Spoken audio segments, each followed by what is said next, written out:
If dogs could speak, would we still ignore them? In the quiet town of Kujua, where greetings are sacred and silence raises more questions than answers, a family arrived. They brought nothing but warm smiles and a pot of rich, steaming stew. At the far end of the red dust road, they opened a humble Amala shop. The food? Heavenly. The service? Flawless. The family? Always polite. Until they weren't. But the dogs knew. They barked at the mother. They barked at the daughters. They barked even when no one else could see a reason to. Every single day.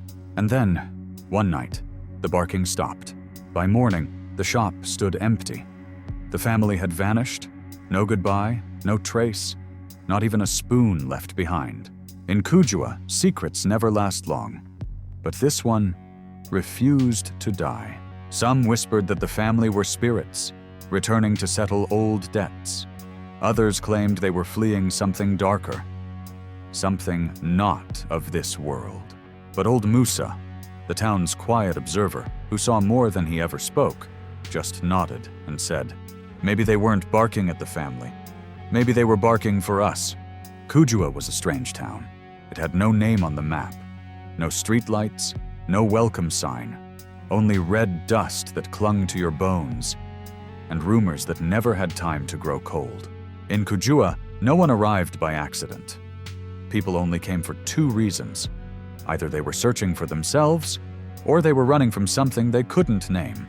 This was a place where the wind knew how to whisper, where the baobab trees listened like elders, and where dogs sometimes knew what humans chose to ignore. Here, greetings weren't just polite, they were ritual, an unspoken law.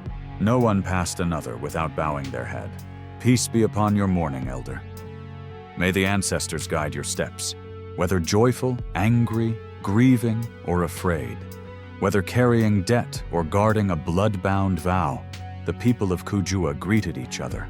Because to greet someone was to say, "I see you, and I will not look away from your soul." Then they came, a round-faced woman, two young girls with tight pony-braided hair, and a boy whose eyes never seemed to rise from the ground. No one knew where they came from. No one saw them bring anything, except a black pot and a tattered indigo umbrella. They rented the old shack at the end of the market road, the one everyone swore was cursed. "Nothing sells there," they always said. 3 days later, smoke curled from the roof. 7 days later, people stood in line, waiting. There was no signboard, no shouting to draw the crowd, just the scent, thick, rich, rising from the boiling pot of Amala, and something strange that caught in the back of the throat. This dish feels like eating a memory. You don't learn hands like this. You're born with them. The boy doesn't speak, but he gives the exact change, like he's practiced it in a past life. The villagers called the place Oni's Eating Corner, a plain name, easy to forget. But the family? No one forgot them. Not because they stood out, but because they didn't belong. In Kujua, there lived a man named Mzee Musa, so old that folks said he couldn't remember his birthday, only the day the wind stopped blowing, for 3 whole afternoons. Every morning he sat on the porch of his clay brick home, a rusty old radio humming static and half melodies in his lap, his eyes fixed on nothing, yet missing nothing. They called him the gatekeeper without a gate, because no oddity ever slipped past him. And yet even he once admitted, "There are things I can't see, but Simba and Boma can." Simba and Boma, 2 bush-breed dogs, lived in the neighbor's yard, right beside Mzee's home, usually gentle as banana leaves. They let children tug their tails. Strangers passed without a growl. But the day the Oni family arrived, Simba began to growl, Boma began to howl, and every morning they circled the fence, as if waiting for something or someone. And when Mother Oni, pot in hand, eyes cast to the dust as if speaking to someone beneath it, walked past, they howled like something was being torn from their throats. At first, people laughed. Dogs, probably just caught a whiff of dish soap. But Mzee only shook his head. Dogs don't bark at smells. They bark when the soul goes cold. And that cold, humans hadn't felt it yet. Back then, the Amala stall was still booming. People still slurped the peppery broth and smiled like they'd been fed a mother's hug. Same torn umbrella, same two braided girls, silent, swift, precise. Same boy who never spoke, but always knew what you wanted before you said a word. Only two things felt off. They never asked about their customers. No, how's work today? No, did your husband's fever break? The dogs never stopped barking. Then, one early morning, Naima, the market girl from the front of the street, passed by as usual. She smiled and gave a warm nod. "Good morning, Mama Oni. May today bring many customers." But Mama Oni didn't look up. She didn't smile. She didn't blink. She just wiped the already spotless table. Slowly, methodically, silently. Naima froze, then whispered to herself. Maybe she didn't hear me, but deep down, something felt off. Like she had just greeted a statue that somehow breathed. That same day, Simba and Boma barked until their voices cracked. They threw themselves against the iron fence, eyes glowing ember red, and no one dared get close. There are houses where even the wind refuses to enter. Not because the doors are locked, not because the walls are thick, but because something inside makes the wind turn back. The Oni family's kitchen was one of those places. It was small. No windows, no fans, not a single crack for sunlight to slip through, except the front door, always left slightly ajar. And yet, every day, smoke curled up from its chimney. The scent of broth, so rich it made tongues tingle, drifted through the air, but no one ever saw them fetch water, or carry firewood, or buy anything from the market. Naima, the girl who worked at the top of the hill, once whispered to herself, "They haven't bought a thing in 3 weeks. No onions, no meat, not even ginger." And yet, the soup still had every flavor. At first, the villagers shrugged. Maybe they stockpiled supplies in a pantry. But then someone said, "That house doesn't have a pantry." And just like that, the stories began to change their shape. One day, the sun scorched so fiercely that rooftops steamed like cooking pots. Elders dragged their beds outside. Children napped beneath the uba tree. Naima, drenched in sweat, sat completely soaked, despite resting in the deepest shade. But the Oni house, silent.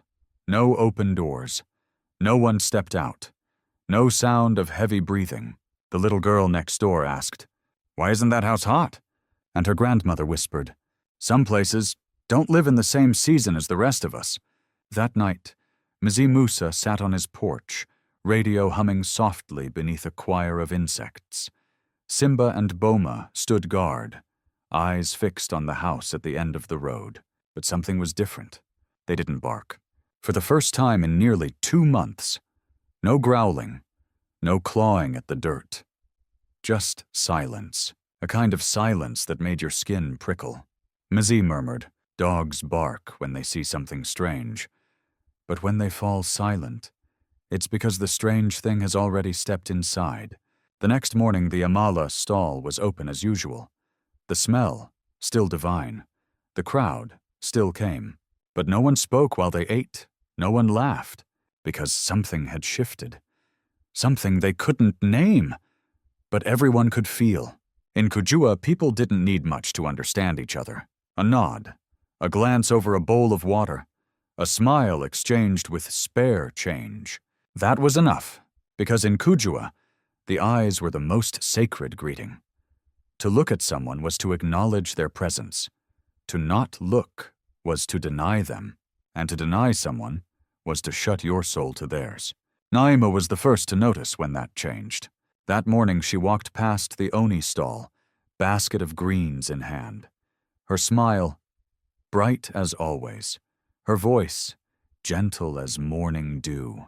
"Mama Oni, do you have red bean porridge today?" But Mama Oni didn't look up, didn't speak, didn't nod, didn't shake her head. She just kept wiping the table with a white cloth already cleaned since half an hour ago. Naima paused, frozen for a beat. then forced a soft chuckle. Maybe she's just tired. But inside her something quietly shut. Not a shop door, a human door. The door that connected one soul to another. The next day, it was Uncle Salou, the temple drummer, who dropped by. He boomed cheerfully. "Give me an extra spoon of soup, eh? These old bones need heat today." No one replied. No one smiled. The older Oni girl silently served. No eye contact, no price. She didn't even take the money. From that day forward, the street grew quieter. People still came, still ate, still sat. But there were no greetings, no idle chatter, no sudden laughter. Mzee Musa sat on his porch, looking up and down the lane. It used to be a morning symphony.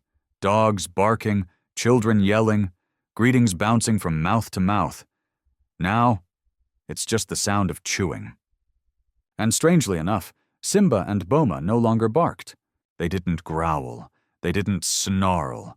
They just stood still, ears alert, eyes fixed on the Oni shop door, as if waiting for something. That wasn't human to finally step out. That night, Naima had a dream.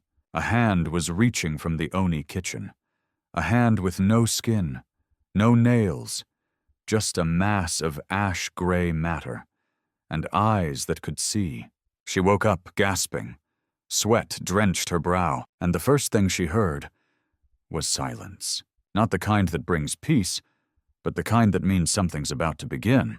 In Kujua, there was one sacred rule, never written, but always followed. When the sun goes down, you should go down with it. When the evening drums echoed from the Uba shrine, children would gather their limbs, elders would bolt their doors, and forgotten spirits would begin to wander. At night, Kujua slept, not just from tiredness, but out of respect for the things that only existed in darkness. But the Oni house did not sleep. Naima didn't notice it at first, not until her third night of insomnia. She lay in bed, listening to frogs croak from the swamp beyond the village, tossed, turned, and then she heard something else, a scrape, a clink, a door sliding, water boiling, the faint scent of burning wood. She rose quietly and lifted the curtain. The sky was black as ink, but at the far end of the road, where the Oni food stall stood, there was light. Not electric light, not candle light, but a flickering glow, like fire, that didn't burn. The next morning, she told her mother. Her mother said only one thing. Some people come from different time zones than us. Not international time, but the time of their soul. Naima nodded, but her heart did not settle. Then came Salima, the old charcoal seller. "I got up around 3 to use the latrine," she said, "and I saw the older Oni girl, washing her hands. But there was no water, and her hands were wet, and she kept scrubbing, and scrubbing, like the blood wouldn't leave." People laughed, but it was the kind of laugh you used to cover a shiver. Mzee Musa, after 2 weeks of silent watching, finally said, "I've never seen them close the stall, not in the morning, not at noon, not at night. Every hour is their open hour." Simba and Boma began to change, too. No barking, no growling, just lying flat on the earth, breathing in short bursts, ears pressed to the ground, as if listening to something coming from beneath. That night, Naima didn't sleep. She lit her oil lamp and began drawing nonsense symbols on the wall, a childhood habit she used to calm bad dreams. But then she heard it, from the direction of the Oni stall, a sound like a lullaby, but not a song. Not a voice, just a winding hush, like wind twisting through the throat of the dead. She shivered, ran to her mother's room. Her mother was already awake, eyes wide, clutching the ancient prayer beads, saying nothing. And from that night on, the whole village knew. At the far end of Kujua, there was something that did not sleep, and the people inside that house may have never known what dreaming felt like. In Kujua, every child grew up speaking at least 3 languages. The first, their mother tongue. The second, the language of the market. And the third, the whisper of the ancestors, heard only in dreams or during a fever that clings too close to death. That's why the people of Kujua rarely felt strangers. Whether it was traders from faraway coasts or nomads passing through at dusk, just a few sentences, and you'd know where their soul came from. But the Oni family was different. Naima was the first to notice. One day, she happened to be behind the Oni stall before opening hours. She planned to borrow the fire to warm a piece of bread. That's when she heard the Oni boy speaking to his younger sister. Not loud, not clear, but cold. So cold, Naima thought she'd stepped into an ice cellar. What he said wasn't any language she knew. Not Yoruba, not Hausa, not Igbo, not Fon, not the tongue of metalworkers, not the chants of desert travelers, not human. It didn't rise and fall like words. It didn't echo like singing. It slithered, slid into her ear like a red thread, tied itself around her spine, and stayed. Naima stood frozen. Her heart raced. Her throat dried like she had never tasted water. The boy looked at her, just for a second, and smiled. A smile with no teeth, no soul. A smile that had been practiced in front of a mirror. From that day, Naima stayed away from the Oni stall, but she wasn't the only one who felt something off. Old Musa, one evening while tuning his radio, caught a strange FM signal. It played no music, no news, just a looping series of sounds, faint, broken, like whispers trying to climb out from beneath the soil. He reached to turn it down, but Simba growled. And dogs don't growl at signals, they growl at spirits. Then, one midday, Madame Adiza, the elderly palm powder seller, stepped into the Oni stall. She'd been hard of hearing for years. But that day, the moment she crossed the threshold, she flinched, clutched her ears, and turned to leave. When Naima asked what happened, she replied, "The sound in that place, it's like someone is screaming from under the floor. And only those who've been buried alive can hear it." Over time, others began to hear too. Not with ears, but through the fractures in language itself. Every time the Oni family spoke among themselves, no one understood, no one interrupted, and no one dared to ask what it meant. Because hearing it twice might mean never being yourself again. Language, once a bridge, had become an abyss, and in that abyss only lost souls speak to one another. In Kujua, New Year's Eve was never quiet. The ube drums would pound from dusk till midnight. Children would race through the streets with spark sticks made from dried corn husks. The scent of grilled fish, fried cakes, and red bean stew would swirl through the air, like smoke carrying the ancestors home. Everyone laughed, everyone shouted, even the dogs barked. Not from fear, but from joy. But that year, New Year's Eve was silent as stone. Simba and Boma lay flat. No howling, no twitching, eyes open, but hollow. Mzee Musa called out, "Simba, don't you hear the fireworks?" No response. Down the road, a flicker of light still burned. From the Oni stall. They were open until midnight. For the first time. Still cooking, still serving. But no one smiled. No one sang. No one wished anyone well. Naima stood by her gate, a warm herbal cup in her hands, watching. She saw the mother slicing meat. Like always. The daughter washing her hands, still. The son ladling soup. Without ever lifting his head. No one spoke. No one looked at one another. There was only fire, only aroma, and only time drifting past. As if that place didn't belong to tonight at all. When the midnight drums rang out 3 beats, the village erupted in cheer. "Happy New Year! Blessings, health, the living and the returned!" Doors flung open, lights blazed, faces turned toward each other. Except the house at the end of the road. Its lights stayed on, its doors stayed open. But it was not present, as if it were only a reflection, not meant for this new year, not meant for any time at all. Mzee Musa murmured, "No barking, no laughter, no flickering shadows. Maybe something just passed through, without footsteps." New Year's morning. Naima walked out to buy cakes. Passing the Oni stall, she paused. Knocked gently. No reply. Knocked again. No clinking spoons, no scent of soup. no shadows inside. She pushed the door. The stall was empty.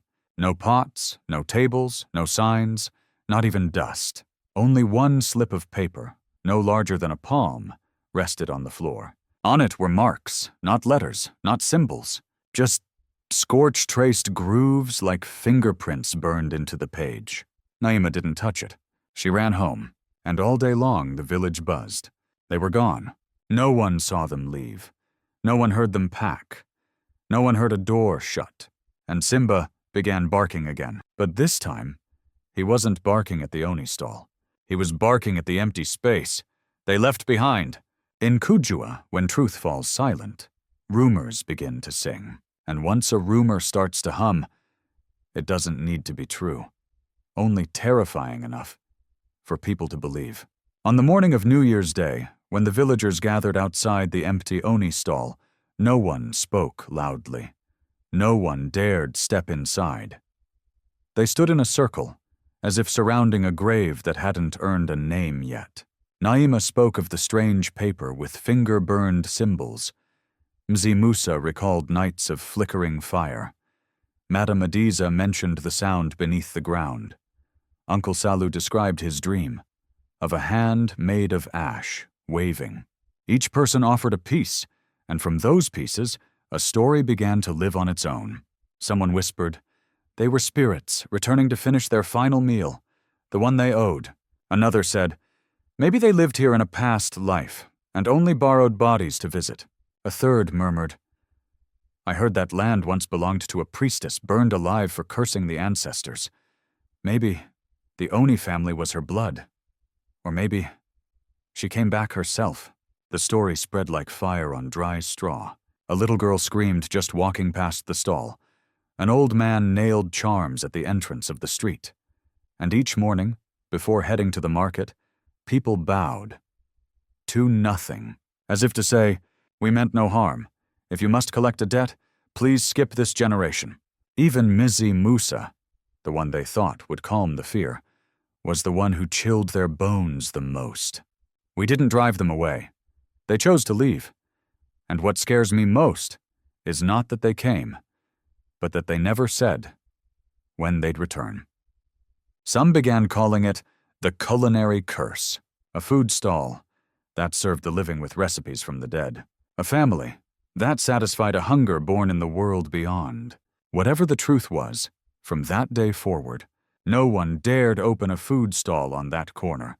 No one uttered the name Oni again. And no one ate Amala for 3 whole months. Naima every morning still walked by. The room stayed empty. But sometimes she caught a whiff of spicy red bean stew, woven into the morning mist, folded into the breath of the forgotten. And at night, Simba still growled, not at the stall, but toward the earth itself. In Kujua, every strange tale was told by the person who lived closest to it, the one who heard the first sound, the one who saw the last light, the one who knew but never interfered. Mzee Musa was that person. He never said much, never claimed anything. He just sat and watched, like a shadow that knew how to tell stories. But after the Oni family vanished, Musa stopped sitting. He began to walk. Walk at night. Walk in circles around the empty food stall. Walk as if searching for a piece of himself that had been left behind. One night, Naima saw him standing before the stall, his hands trembling, his eyes closed, but his lips moving. She couldn't hear clearly, but his mouth repeated, not the first time, not the first time, not the first time. The next morning, he wasn't in his usual chair. No radio, no tea, just a distant gaze, piercing through time itself. Naima brought him porridge.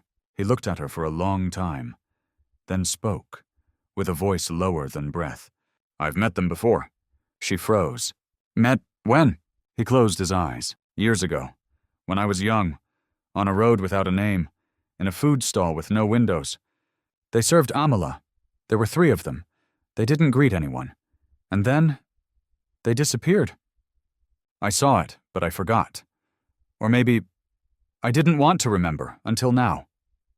Naima shivered, her voice barely a whisper. "So this is the second time?" Mzee Musa looked at her, and for the first time, his eyes held nothing. No warmth, no emotion, just a mirror, reflecting something that had been sealed away. That night, Musa dreamed. He saw himself, young again, walking into a food stall, sitting down, and the boy serving him was the Oni son, but younger, and this time, he smiled. Not the hollow smile from before, but a smile that invited him into the grave. Musa woke up, drenched in sweat, his lips still muttering, "Not the first time. Not the first time." Naima came to visit the next morning. He was gone. The door was unlocked. The radio still played static. But Musa was nowhere. On the table, a wrinkled sheet of paper. Beside it, a napkin printed with the image of a thin dog wearing a broken chain, and a message scrawled in charcoal: "When the gatekeeper forgets his dream, the gate will open again." From that day forward, Mzee Musa was never seen again. No one saw him leave. No one heard his steps. Only one morning, Simba and Boma howled together, facing the hill where no one lives. The children of Kujua had a strange little habit. Every morning after breakfast, if the sky was dry and the air felt light, they'd gather at the end of the road and draw with sticks in the red dust.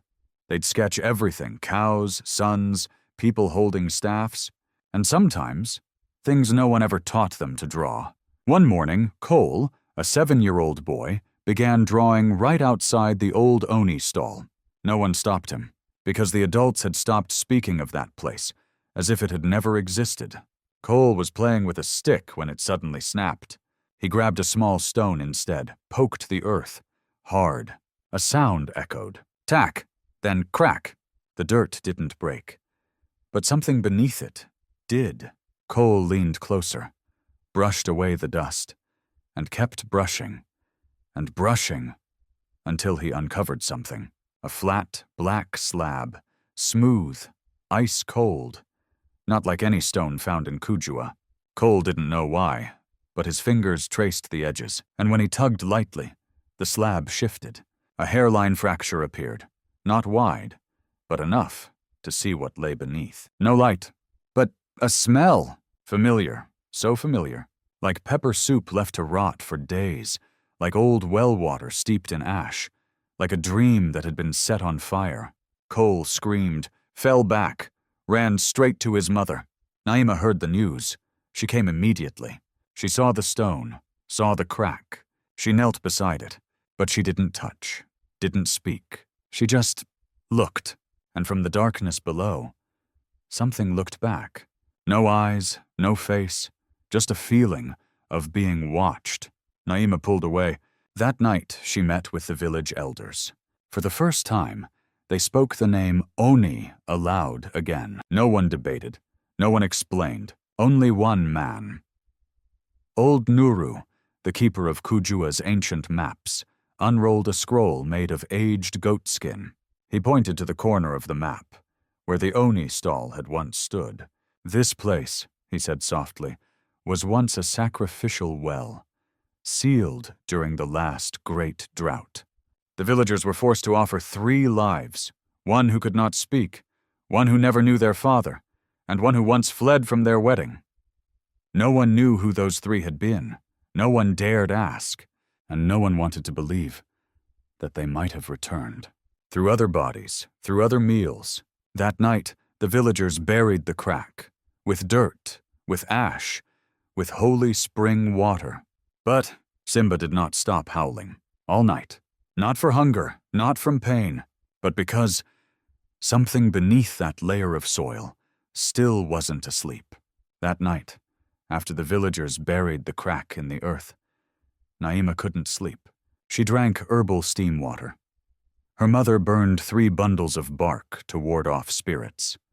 She even placed her great-grandmother's prayer beads beneath her pillow. But her eyes stayed open, her hands stayed cold, and her heart beat like a drum calling the dead. Close to midnight, she drifted. No fade to black. No dream transition. Just suddenly. She was standing inside the Oni kitchen. No one there, no pots, no table, But a voice both young and old, both male and female, both outside her and inside her chest. Naima, you are the only one who still remembers the true taste of silence. She didn't respond. She couldn't. But the voice continued. You saw us once, when you were small, but the grown-ups told you to forget. Now you must remember. The dream shifted. She was 5 again, sitting in her grandmother's lap, eating soup made by a woman whose face blurred every time she tried to look. Her grandmother whispered in her ear, "Eat, child, but don't ask. This dish was not made by the living." Naima wanted to run, but her legs wouldn't move. Before her, the Oni boy appeared.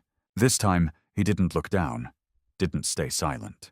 He stared straight into her eyes and asked, "If you knew the truth, would you forgive the silence?" She tried to speak, but her mouth made no sound, only her breath, turning to frost, falling, melting on the floor. Then, 3 arms emerged from the shadows behind her.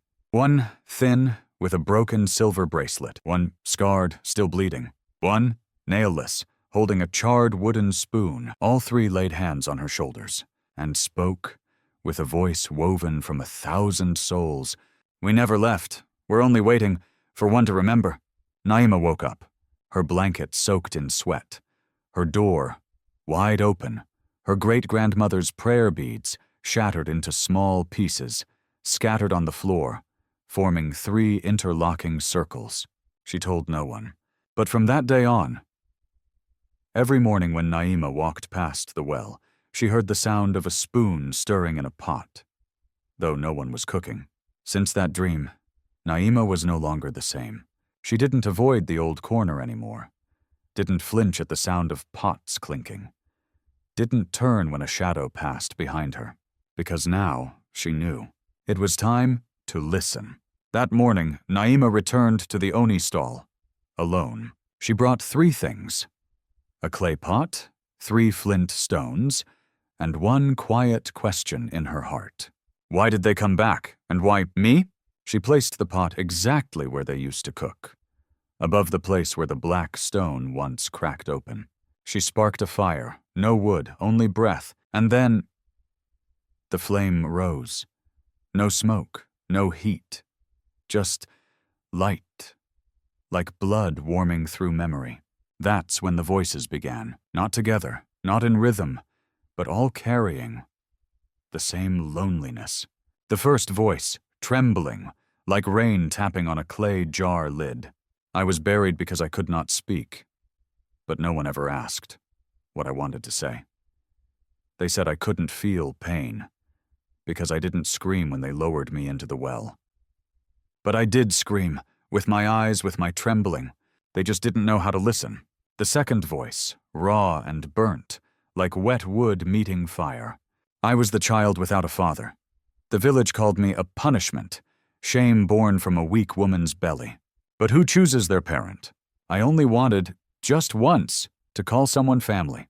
They buried me, because I was the one thing no one dared claim. The third voice, sweet as honey on a leaf, but colder than mountain frost. I was the runaway bride, not because I hated the groom, but because I once heard a whisper, "If you marry him, you'll forget your true name forever." I left to keep my name, but they said I shamed the ancestors, so they offered me like a debt they were too afraid to carry. Naima stayed silent. The pot didn't boil, but her eyes burned, because her ears had finally heard what her heart had feared to admit. Then, the 3 voices spoke together. We did not return for revenge.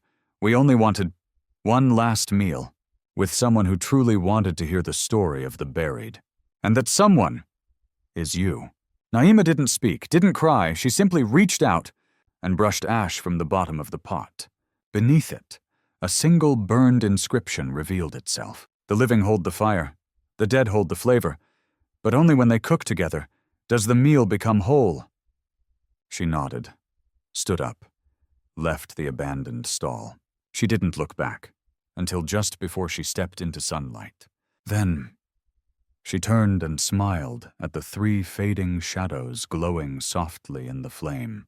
3 days after the wordless conversation, Naima walked into the center of the Kujua market carrying a clay pot.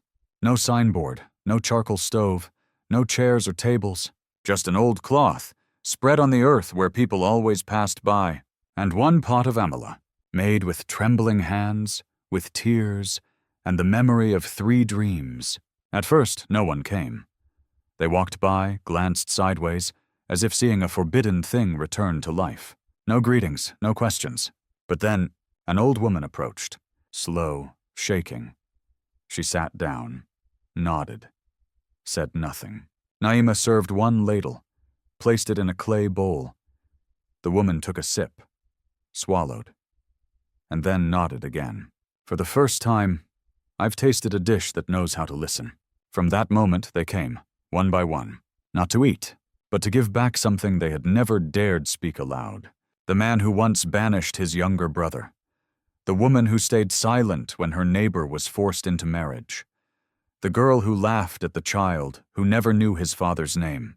Each person took one spoonful and left behind one sentence, not a confession, but a witness. As the sun began to fall, Naima served the final bowl. No one came for it. She carried it to the doorstep of the old Oni stall.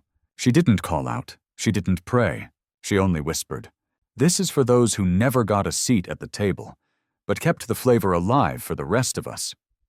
That night, no one heard Simba howl, only the faintest sound of a spoon tapping gently inside a clay bowl, as if someone had come, had eaten, and left, not leaving behind fear, but gratitude. The next morning, the pot was empty. No burn marks, no lingering scent. Only 3 handprints pressed lightly into the old cloth.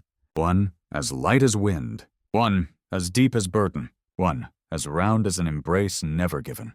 Naima never reopened a food stall. She didn't need to, because from that day forward, whenever someone in Kujua cooked soup, the scent carried something else, something old, something still, something at peace. And in Kujua, they began teaching the children something new. Before you eat, greet, not just the living, but also those who were once swallowed by silence. There are stories that aren't meant to entertain, not to teach, not to preach, not to leave you inspired. They exist to remind us that someone once lived and was forgotten, that someone once died and no one listened. And if you've made it this far, maybe you too have heard whispers others called nonsense. Maybe you've felt a chill that didn't come from wind, but from silence shared by too many mouths. Leave a comment, not to prove you understood, but simply to say, "I heard," and if you want to walk further, beside the voices that never got to finish their story, click subscribe, turn on the bell, because somewhere out there, another story is waiting, not to be told in glory, but in scars that turned into miracles. Tales of black, where black legends rise again, not through light, but through the darkness we finally dared to understand.